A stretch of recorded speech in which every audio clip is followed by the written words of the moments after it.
Of all the ways to cut steel in this shop, this is by far the oldest. A hot cut is essentially a chisel.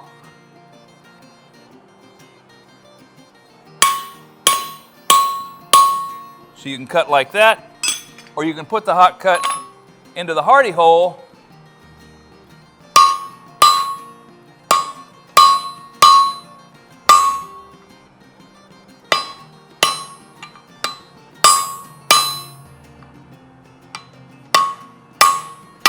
You don't want to hit your hot cut with your hammer, so when you get close,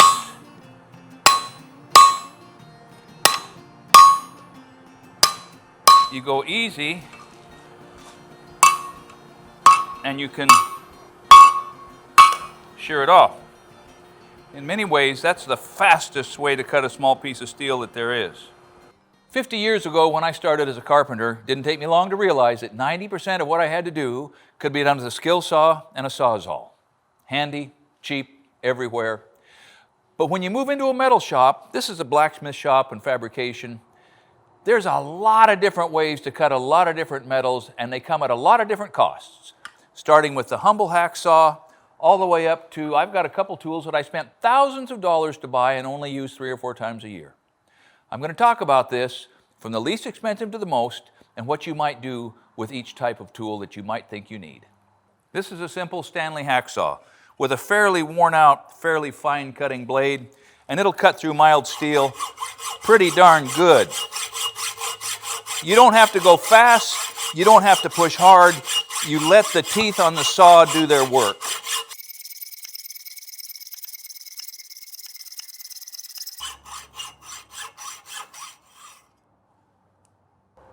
When the hacksaw was invented, essentially taking a file and putting it on the edge of a piece of carbon steel, it was hailed as a huge technological advance. They thought you could cut through metal nearly as fast as cutting through wood. And compared to some of the other technologies at the time, that's probably the way it seemed. So the next most expensive way to cut a piece of steel, if I don't count the cost of the post vise or any other vise, is with a crescent wrench. Now this is bigger than you need. This is a 15-inch. This is 1/8 by 1, but you could go up to probably as much as 1/4 by 1 or by 3/4, and you're shearing it right there. You lean back until you feel it yield, and then go back the other way, and bam, cut off. And a pretty nice cut, too. That's handy for blacksmiths. Tin snips are next. You can buy these old school, no mechanical advantage straight cutters for very little at an estate sale or a secondhand store. And they work fine. They work pretty good. This is 20 gauge steel, by the way. They just, oh boy, they don't work that good compared to mechanical. Okay, let's hold that for a second. Here's some Wiss straights. That is, the yellow handles indicate straight cutters.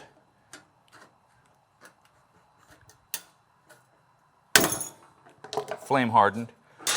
You guys tell me if reds are rights or left, but I can't find my green ones anyhow. These are made in China, but they still work. I think that's probably, I don't know if those are rights or left. But sometimes, if you're just cutting sheet metal, a pair of tin snips is all you gotta have. So if you go into Lowe's right now for $42, you can get a set of straights and rights and lefts in Wiss. Wiss has long been the brand, as far as I know. You guys can straighten me out on that. This is some sort of a no-name Chinese knockoff. You can just see, it's just not as elegant, right? But it works.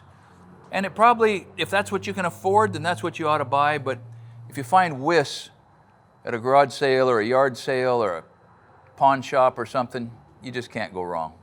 So nobody really likes cutting metal with a sawzall, but you can sure do it. And there's a world of difference between a dedicated metal cutting blade and one that works for nail embedded wood. I especially like the Milwaukee Torch blade. But anyhow, watch this.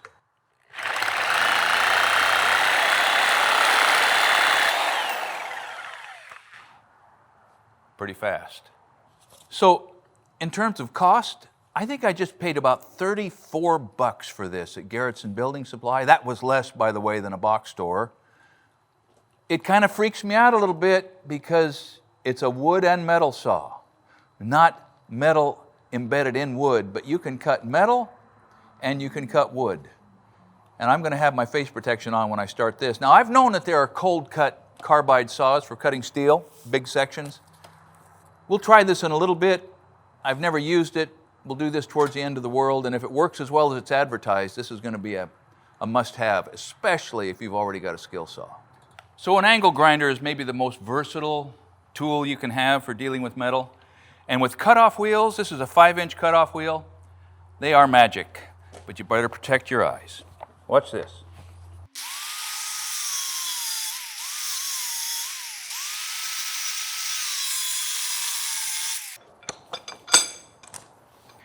So you can buy a cheap angle grinder for what, 30 bucks, 40 bucks, and it'll only last you like weeks instead of months or years. And you can buy the cutoff wheels for very little money, and I'll tell you what, they can cut darn near anything. So here's 2 or 3 things to think about with these. First of all, if you drop this, take the wheel out and throw it away, because it's going to have little cracks, fractures, and maybe when you pull the trigger, it's just going to turn into shrapnel. So it's just not worth it. You drop it, or if you step on it, throw it away. Always wear some eye protection. Never use the side of that to sharpen a chisel or a knife or anything, because when you reduce the thickness, you're cutting into the reinforcing threads that are holding the world together. So you only grind with the edge. You've got to keep track of where the sparks are going, because they will set you on fire.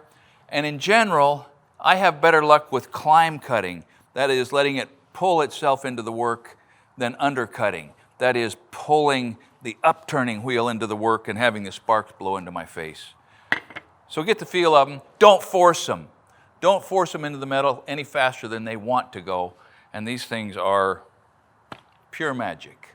So Big Brother is a cutoff saw, abrasive cutoff. They're noisy, they're messy, they're stinky, they put dust in the shop, but sometimes they're the right tool, and the same rules apply, including eye protection.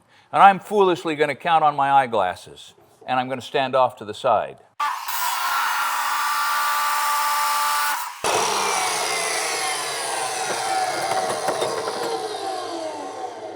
Now the beauty of this tool, it's much like the chop saw or a miter box in a wood shop. It'll give you a pretty nice, pretty square cut on just about any kind of material. Look at this. You get a stalagmite building up at the back where those sparks and the molten metal is hitting the edge of the world. Let's see if that'll break off there. Look at that. Doesn't take long to build up either. So this is a 14-inch diameter saw. That's the same diameter as my hot cut. I use that for cutting rebar. But they're not the same blades. These are only good up to a lower speed. I don't know where the speed is. It doesn't matter. But it'll show you the saw it's meant for. The blades that go on the hot cuts have to be able to withstand more centrifugal force. Okay, so don't mix up the blades that you buy for your cutoff saws and for your hot saws. So this is a portaband, a power hacksaw, bandsaw. This comes later. I mean, the cutoff disc on a angle head grinder and the cutoff saw on the bench probably come before this guy. But there are times when a power hacksaw portaband is just the ticket. But for 300 bucks or 350 bucks, new, you can hold off. But there are times when nothing else will serve. This is not one of those times. This is just an old piece of all thread that I used on a concrete pour somewhere. But it's quiet. It's controllable, it's patient.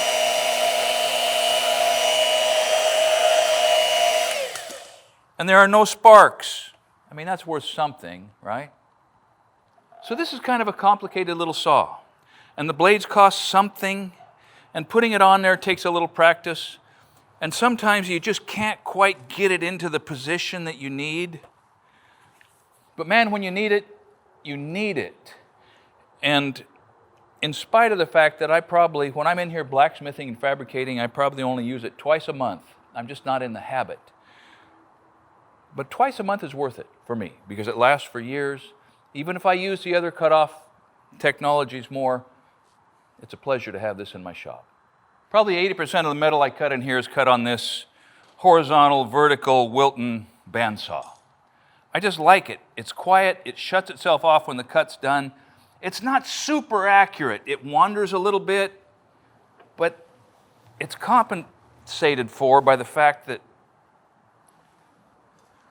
I can put this table on here and I can cut vertically. And sometimes it's nice to have a vertical metal cutting bandsaw. But let me just show you kind of how this works. Open up the valve so you can rotate it. Close the valve to stop it. It pumps coolant. I need to put a little more soluble oil in there so that the bearings don't rust up. Turn it on. Turn down the flow a little bit. Let her come down. And we wait.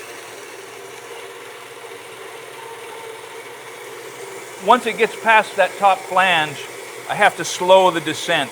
I'll show you what I mean. So right there, it starts to speed up. That makes it wander a little more. So you can see that is safe. It's quiet. It's not going to put your eye out. It doesn't put dust all over the shop. I love it. It shuts itself off, like I said, so you can let it work and go over and take care of another task as long as you don't get too far away. These things I think now are maybe $1,800 or $2,000. You can spend more, and someday I might spend more. But I traded a pistol for this 18 years ago, and I think it was maybe one of the highest and best uses I've ever put a pistol to in my life.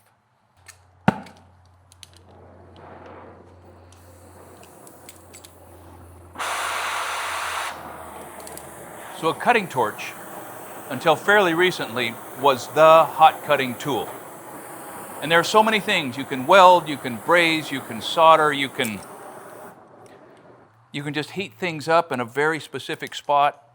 This Victor Journeyman set, that's the size of the torch and the gauges. This is an old Harris gauge, and this is a Harris gauge, and I don't know. They're mismatched gauges. But gauges and bottles and torches and tips and a cart, you're going to spend between $1,000 and $1,500. But if you watch online, you can beat that. But here's the thing. This stuff is expensive because this is a life safety issue. Everything about this is dangerous. You have an incredibly volatile fuel. You have pure oxygen, which is an accelerant. You're controlling fire. You're holding it in rubber hoses. You're paying attention. We did a video about it years ago, and I didn't get near as much information in there as a real welder would have gotten. But I use this. I like it. It saves me. I feel like a welder when I light it up, and it's fun to teach young guys what happens when you combine acetylene and oxygen under pressure. This plasma cutter is about as expensive as it gets in my shop. About $5,000, maybe $3,000 to buy it, and then a couple $1,000s for a real compressor. You got to have big compressed air, good electricity, and your plasma cutter. This will cut up to 5/8 of an inch thick. Some guys say you can do more. I don't get that much done. But it's handy. It has some sort of magic where it generates a little stream of plasma, which is another phase of, I don't know what plasma is, but it happens at temperature and at power, and it creates a little tornado, the air blows out, and it cuts away what you want to cut away. Let me show you how it works. So you've got air and electricity. The air pushes the plasma tornado through the work. It's so hot and so centralized that it doesn't get near as hot as a cutting torch does surrounding. But if you don't ground it, this is a grounding clamp, you think it's working, but it won't actually make much of a cut. Watch this. It just sort of etches a little line there. But if you ground it, it looks the same, but behaves completely different. Watch this.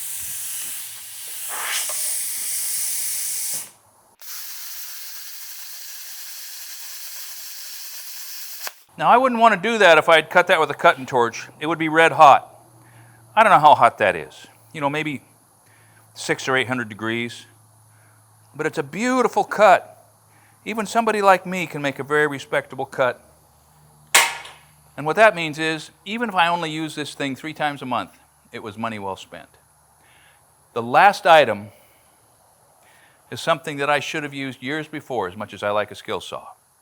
I've decided to try cutting steel with a skill saw. Watch this. I've cut a lot of things with a skill saw, a Mag 77, but I've never socked it into a piece of 1/4-inch steel plate. Let's see how she goes.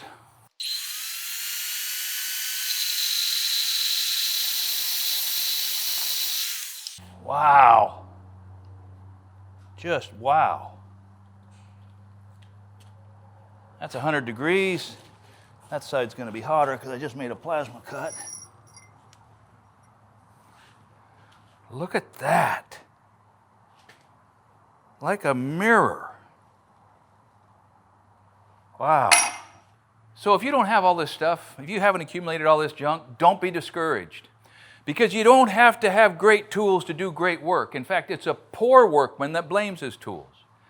I've added these things $50 at a time for 50 years. And I'm so thankful to have them. And then the other thing is, if you've got tools and you know how to use them and you've got a craft or two firmly under control, don't close your mind to learning the new stuff. I just learned something brand new. Never done this before in my life. But I can tell you this, now that it's added to my toolbox, I'll pull it out every once in a while. But backing up to what I just said, it's part of really learning to be a craftsman, to be a producer, to be a contributing member of society, to make do with less, maybe for a good long time. Because it's not just the tool skills that you're working on and refining and growing, it's the skills of adaptation and improvisation and making connections and making relationships and doing all the things that we as productive men need to be able to do to support our families. Tools are a big part of it. But the biggest part of it is the determination to do the work with whatever tool you've got. So let's do that, should we? Let's just do the work with whatever tools we've got. Thanks for watching Essential Craftsman. And keep up the good work.